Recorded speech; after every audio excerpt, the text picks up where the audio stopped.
In a helicopter, stability is one of the most difficult characteristics to achieve.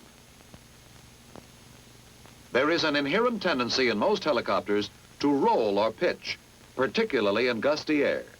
To combat this tendency, a number of devices have been employed.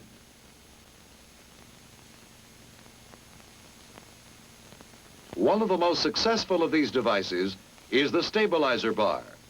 This bar is fastened to the mast just below the rotor in a way which permits it a limited amount of teetering movement.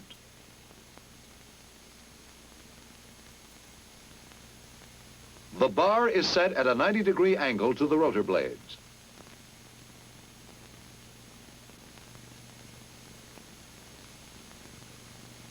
The controls of the helicopter pass through a mixing lever in the bar before going on to the blades.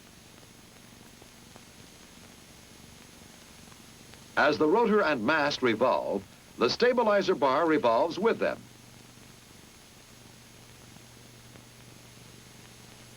Since the bar is weighted at each end and has no aerodynamic characteristics, it is influenced only by centrifugal force and by its gyroscopic properties, and herein lies the secret of its usefulness. As anyone who has ever spun a top must have observed, a spinning body tends to retain its relative position in space.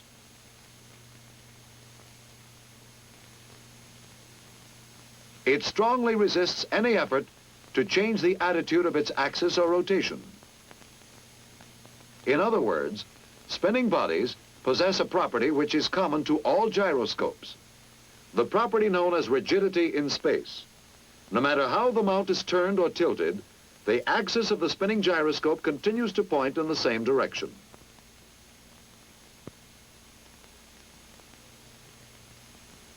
Since the stabilizer bar is in all important respects a gyroscope, it also possesses the property of rigidity.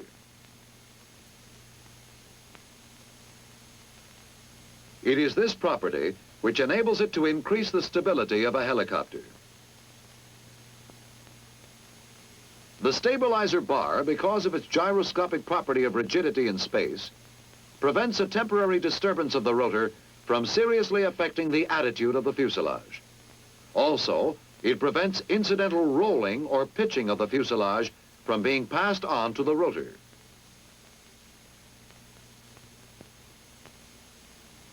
This stabilizing ability of the bar can be better understood, of course, once we know exactly how the bar influences the rotor. The rotor hub is secured to the mast by a universal mount called a gimbal ring. This mount permits the rotor to be independent of the attitude of the fuselage and mast.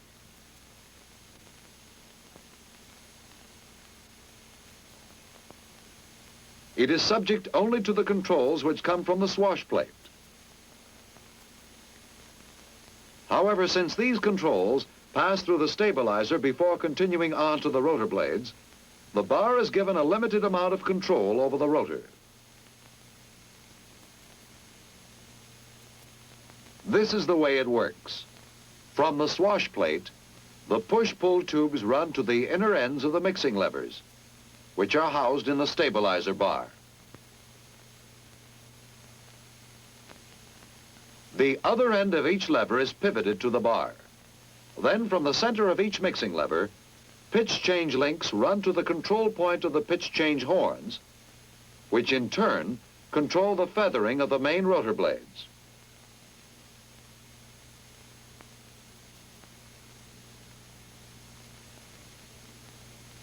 The turning rotor produces the rotor disc. Now, if a sudden gust of wind strikes the rotor blades, it may succeed temporarily in altering the attitude of the rotor disc. But any resulting movement of the controls will be absorbed largely by the stabilizer bar as it resists displacement from its normal plane of rotation. The bar will store up the movement and then dissipate it slowly as centrifugal force causes it to return to its normal plane of rotation, which is 90 degrees to the mast.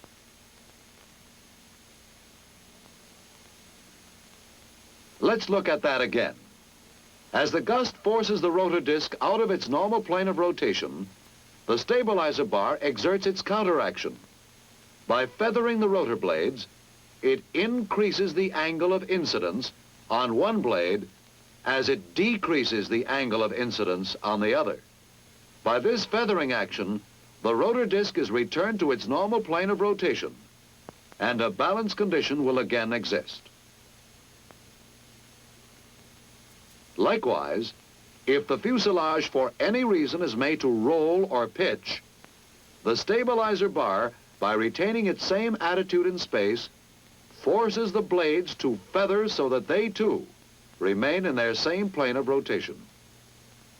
This prevents the momentary disturbance of the fuselage from being transmitted to the rotor.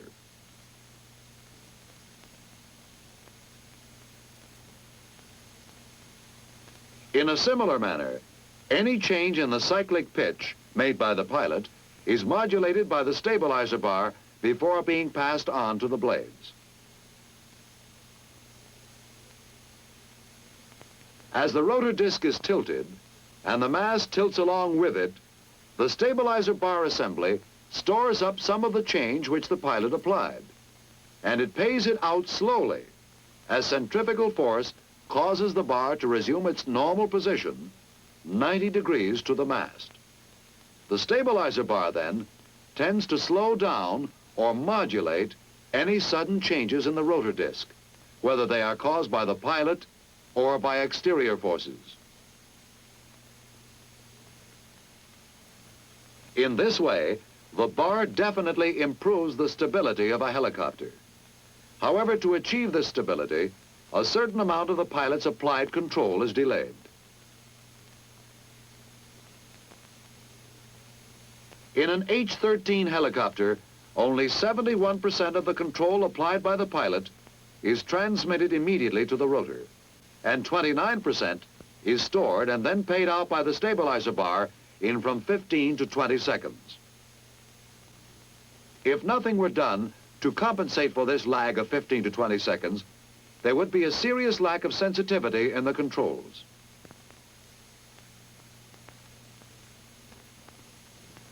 They would operate like this.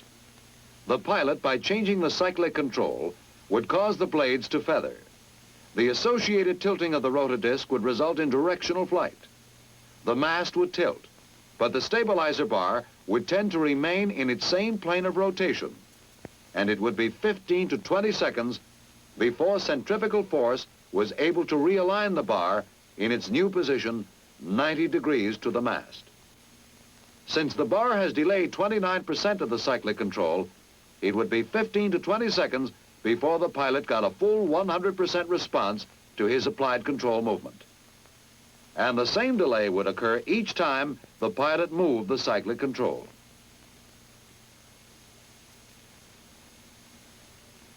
Obviously, the controls would be much too sluggish. In order to speed up the realignment of the stabilizer bar and increase the pilot's effective control, hydraulic dampers are added. The damper assembly is rigidly fastened to the mast just below the bar. It consists of 2 hydraulic dampers, each connected by an arm and rod to the stabilizer bar frame. The dampers work like this.